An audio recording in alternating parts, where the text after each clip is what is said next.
wanted to change my brain over the years, adjust a little bit, to put things right. But the bit I've really wanted to change over my lifetime is the wanking bit. I'd love to have just turned it down a few notches. Because it's a sickness, isn't it? You wake up about 12 years old and you think, oh, I've got to have a wank. And it never goes away. You spend the rest of your life just thinking, oh, I've got to have a wank. And I first started wanking back in the 70s when you had to use your imagination. No pornography in the 70s. You had to go in the baker's, look at the baker's girl, look at her tits for a little while. And you went home and you laid on the bed. Right, OK, how does this work out? You pop in the baker's.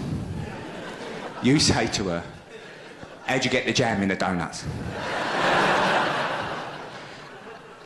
She says, come round the back, I'll show you. Go round the back. She's pumping the jam in the doughnuts. You look at her and say, could I pump something in you?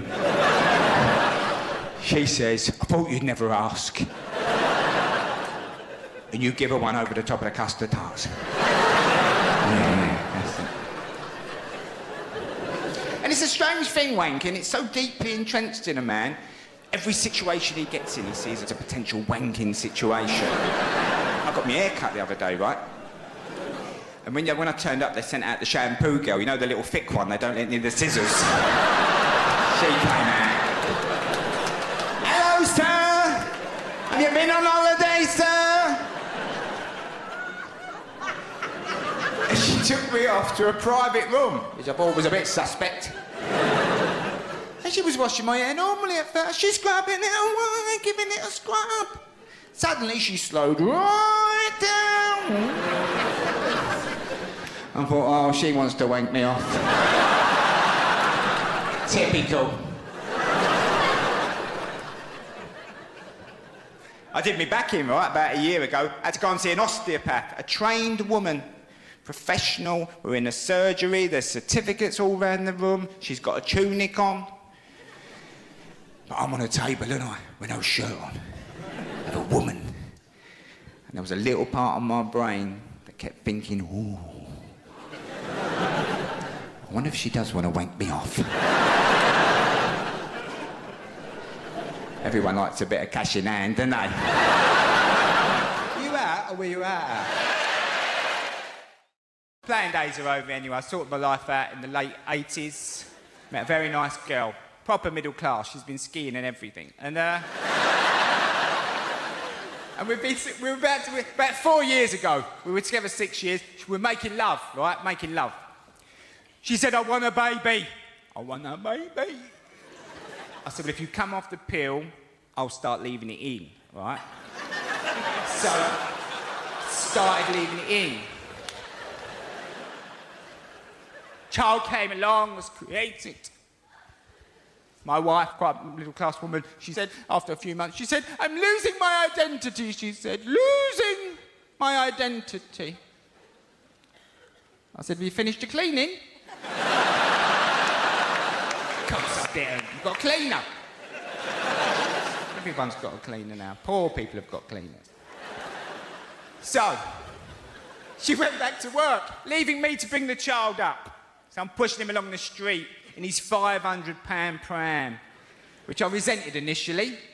Then I got involved in a race in Summerfields. Oh, no, turns on a tanner, turns on a tanner. Some idiot in a £200 buggy tried to cut me up. I said, come on, mate, there's a monkey's worth of Pramet coming through here. Shouldn't you be in Icelands with that thing?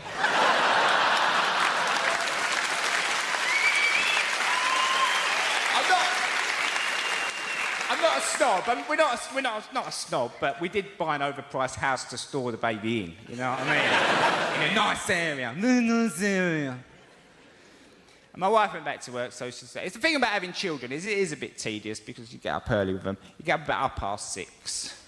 By about 7:30, you're running out of ideas, right?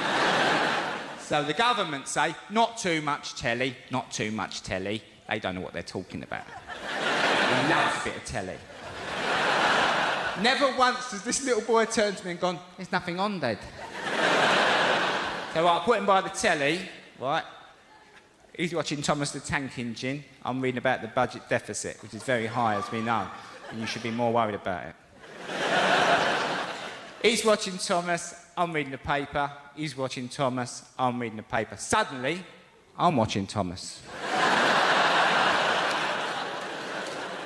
2 years later, I'm a massive fan of Thomas. I've got to know the trains again, haven't I? Their little personalities, you know. You think, oh, Toby's turned up. This will be a blinder, this will. Toby's turned up. No, because where he's like, he's not a proper diesel or a steamy, and he's square, he plays up a bit, you know? So you're guaranteed a good episode with Toby. Now, the worst thing about having children, you're thoroughly enjoying an episode of Thomas. The little boy looks up at me and thinks, he's enjoying himself a bit. I'm not having that.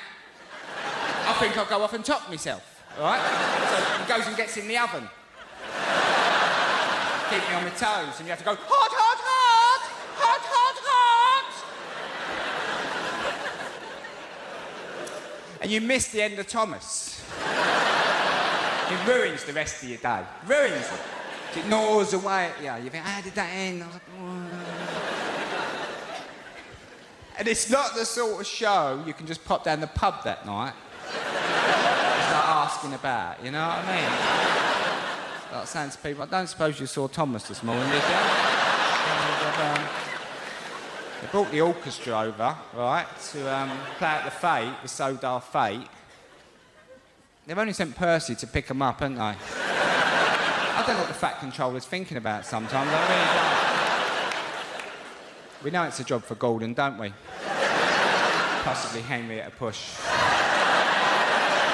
Ladies and gentlemen, you've been absolutely lovely. Thank you very much. Enjoy the rest of the evening. Thank you. Thank you. Were you out or were you out? But my big thing in the 80s, chasing women. Back in the 80s, I was an international lover and player.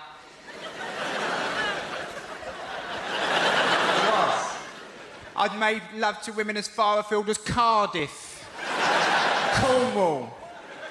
I got a girl to wank me off on the Isle of Wight. It's a day trip. It was easy to get sex in the 80s. You had to really work for it back then. Women didn't want to part up too quickly. You had to go to work. If you met a girl and you were taking her out on a Saturday night, bosh, here we go. Splash a pack of a band. Get your jeans out the cleaners. Nice crease on them. There you go. And you took her out for the evening. You treated her. You took her out for a steak Diane. Few Cinzano the Biancos. And if she wanted a prawn cocktail, she got a prawn cocktail. Women went mental for the prawn cocktail in the 80s. You see her little face light up. You've sat her down and you've presented her with prawns. Lettuce. In a wine glass.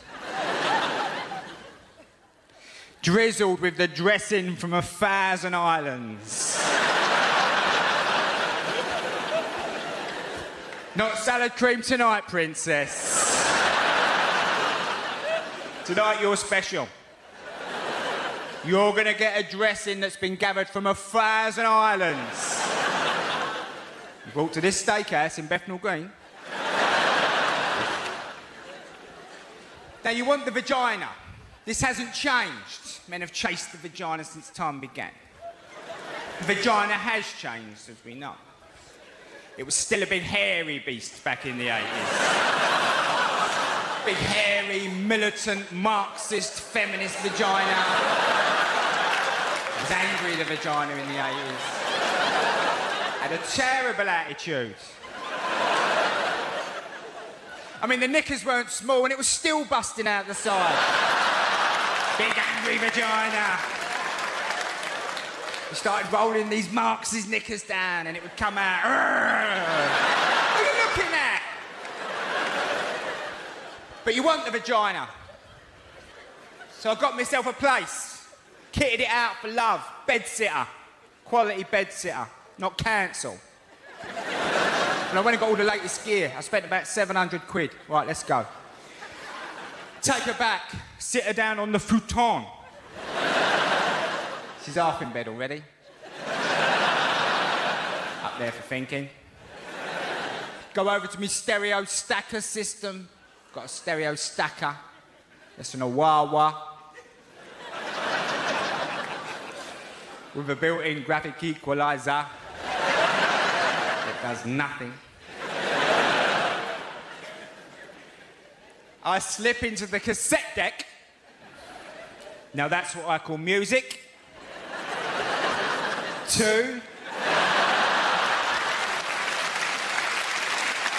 So, now I know Luther Vandross will be on in a minute. When Luther comes on, bosh, I'm in. This frees up the time for me to go off to the kitchenette area. I've got a kitchenette area. It's not a piss hole I'm living in. I've got a kitchenette area. I go behind me a little bit of curtain. Grab a bit of curtain around your kitchen, come on. I change into the uniform of the international player, which we know is the silk black kimono. Come back out into the main area. I've kept my jeans on. I'm not a monster. I turn round to reveal the dragon. Hold that pose. Come back with a nice chilled bottle of Blue Nun. Oh, she's gone. Were you out or were you out?